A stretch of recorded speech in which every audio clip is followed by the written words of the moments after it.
1969 में अमेरिका में एक नॉवल आई थी जिसका नाम था नेकेड केम द स्ट्रेंजर। इसको लिखा था पेनेलोप एश ने। और ये थोड़ी सी एक वल्गर नॉवल थी।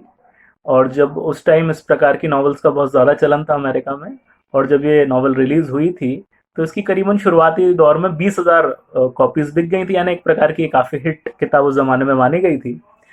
तो लेकिन एक बड़ी इंटरेस्टिंग चीज़ है कि ये किताब लिखने वाली एक्चुअली पेनेलोप एश नहीं थी।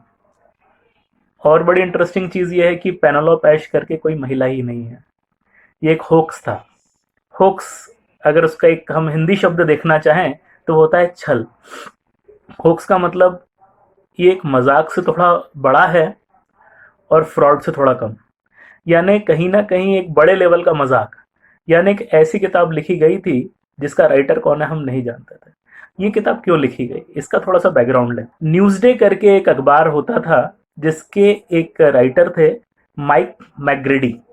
तो माइक मैकग्रेडी साहब एक दिन एक पार्टी में गए और वहाँ पे उनको एक ऑथर मिले जो इस प्रकार की थोड़ी वल्गर नॉवेल्स लिखा करते थे, और वहाँ इन दोनों के बीच में एक विवाद हो गया। माइक मैकग्रेडी का कहना था कि ये नॉवेल्स नहीं बिकती हैं, केवल इसमें जो वल्गैरिटी या सेक्स है केवल वो बिक रहा है। लेकिन जो ऑथर थे उन्होंने कहा अरे नहीं साहब, ये भी एक लिटरेचर है, ये भी एक आर्ट है, और आपको समझ में नहीं आता है, लेकिन हम भी बहुत मेहनत करते हैं और बाकी सारी चीज़ें। माइक मैकग्रेडी को ये बात चुभ गई। उन्होंने कहा यार हमको तो ये कहीं से भी ये लिटरेचर नहीं लगता, चलो देखते हैं। तो उन्होंने एक बहुत बड़ा होक्स प्लान किया। वो अपने ऑफिस में आए। अपने ऑफिस में उन्होंने 24 कलीग्स को अपने साथ लिया। 24 कलीग्स में 19 मेल थे और 5 फीमेल्स थे। और उनसे कहा गया कि एक काम करते हैं, हम लोग एक नॉवल लिखेंगे, नेकेड केम द स्ट्रेंजर। एक बेसिक आउटलाइन उन्होंने बताया कि एक मोटा मोटा इस कहानी में क्या करना है। हर व्यक्ति को एक एक चैप्टर लिखने को दिया गया, और भले ही आपस में कोई कम्युनिकेशन भी ना हो एक चैप्टर से दूसरे चैप्टर का, लेकिन आप लिख दीजिए। बस 2 शर्तें हैं। पहली शर्त, जितना गंदा से गंदा, बुरा से बुरा लिख सकते हो लिखो, और हर चैप्टर में कम से कम 2 वल्गर सीन होने चाहिए। स्थिति ये थी कि कई राइटर्स जो उस टीम के थे वो बहुत अच्छे थे। 2 तो ऐसे थे जो पुलित्जर प्राइज जीत चुके थे। पुलित्जर प्राइज आप लोग जानते होंगे कि लिटरेचर में मिलने वाला सबसे बड़ा अवार्ड है, उसके विनर्स तक थे। तो उन्होंने भाई लिखने की कोशिश की और बाद में पता चला कि एक्चुअली बहुत अच्छा लिख दिया उन्होंने। तो कई चैप्टर्स को बहुत ज़्यादा एडिट करके वापस गंदा करना पड़ा। बोला इतना अच्छा नहीं देना, गंदे से गंदा देना है, ताकि हम अमेरिकन पब्लिक से पूछ पाएँ कि क्या यही गंदगी आपको चाहिए। जब ये किताब पब्लिश की गई तो पब्लिशर भी चाहिए। तो पब्लिशर का नाम था लायल स्टुअर्ट, जो जिनका एक इतिहास था इस प्रकार की वल्गर किताबें छापने का।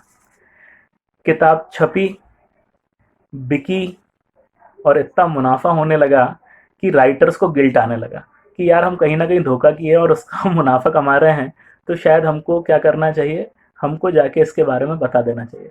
तो उस ज़माने में एक बहुत बड़े टेलीविज़न होस्ट होते थे जिनका नाम था डेविड फ्रॉस्ट।